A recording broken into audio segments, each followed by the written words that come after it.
Korean Kanakaraju movie date జరుగుతూ ఉందన్నమాట. Day 1 collection వచ్చి ఆల్రెడీ వీళ్ళు ఎటువంటి అఫిషియల్ పోస్టర్ అయితే వదలలేదు.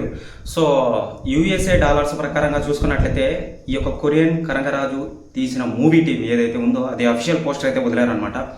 ఓన్లీ యూఎస్ఏ డాలర్స్ అంటే సో 175K ప్లస్ డాలర్స్ని సంపాదించిందని చెప్పి వీళ్ళు అఫిషియల్ పోస్టర్ అయితే వదిలేరు. అది ఇండియన్ కరెన్సీలో చూసుకున్నట్లయితే 1,60,00,000 అనమాట. అంటే ఇంతకు ముందు వాళ్ళు 100K డాలర్స్ని సంపాదించిందని చెప్పి అఫిషియల్గా వదలడం అనేది జరిగిందనమాట.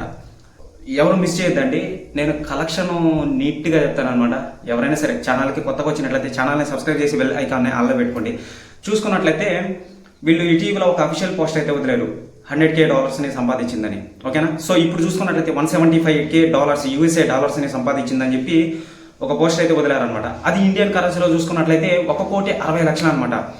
అంటే యూఎస్ఏలో ఈ యొక్క మూవీ వచ్చి 1,60,00,000 సంపాదించింది. ఓకే.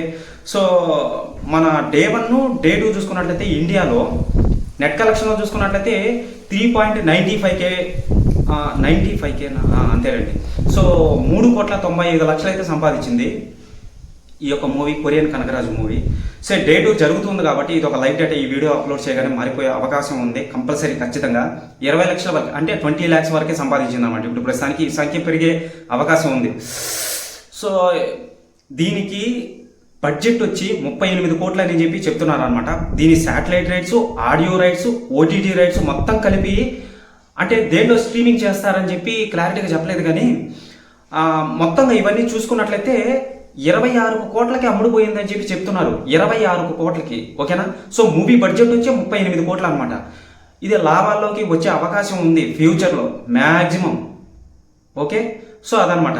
ఇక మన ఇండియన్ నెట్ కలెక్షన్లో చూసుకున్నట్లయితే 4.15 lakhs అంటే 4,15,00,000 అయితే ఉంది ఇప్పుడు ప్రస్తుతానికి. గ్రాస్లో చూసుకున్నట్లయితే 5 కోట్లకు పైగానే ఉందన్నమాట. సో ఆ యొక్క యూఎస్ఏ డాలర్స్ని అంటే 1,60,00,000ని సో ఈ యొక్క 5 కోట్లకు పైగా గ్రాస్ని ఒకసారి కంపారిజన్ చేయండి.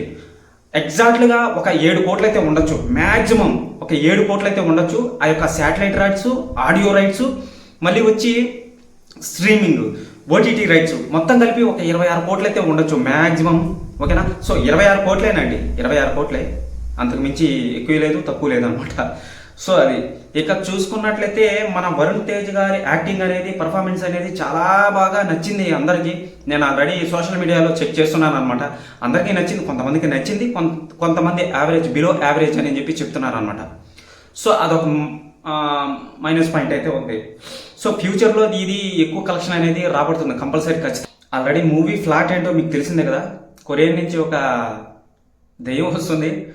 రాయలసీమ పక్కన వినుగొండ అనే పల్లెటూరికి మన హీరో గారు జానపద నృత్యాలు నాయకుడిగా ఉంటాడనమాట. సో అతన్ని ఆవహిస్తుంది.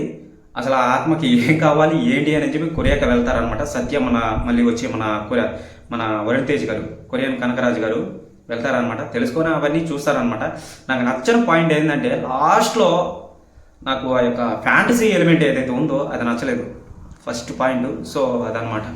మిగతాదంతా వాళ్ళ కష్టం అనేది బయటికి వస్తుందండి. మిగతా దాన్ని 38 కోట్లు అంటే అక్కడ కనిపిస్తూ ఉందన్నమాట. చాలా మంది ఏం చెప్తున్నారంటే ఇది ఫ్యాంటసీ ఎలిమెంట్ అని చెప్తున్నారు. అది అసలు ఫ్యాంటసీ ఎలిమెంట్ కాదు, ఏమీ కాదు. అది అసలు నాకు లాస్ట్లో నచ్చలేదు. ఏదో పెట్టి తీశారనమాట. కానీ 1 time వాచబుల్, వర్త్ అనిపిస్తుంది చూస్తున్నంతసేపు. మరి మీకేమనిపించిందో కామెంట్ సెక్షన్లో కామెంట్ చేయండి. సో టోటల్గా చూసుకున్నట్లయితే దీని కలెక్షన్ వరల్డ్ వైడ్గా చూసుకున్నట్లయితే 7 కోట్లు అయితే ఉండొచ్చు అనమాట మ్యాక్సిమం. దీని బడ్జెట్ వచ్చి 38 కోట్లు అనమాట. So OTT rights, satellite rights, audio rights మొత్తంగా చూసుకున్నట్లయితే దీని హక్కులకి నార్మల్గా 26 కోట్లు అయితే వెళ్ళిందనమాట.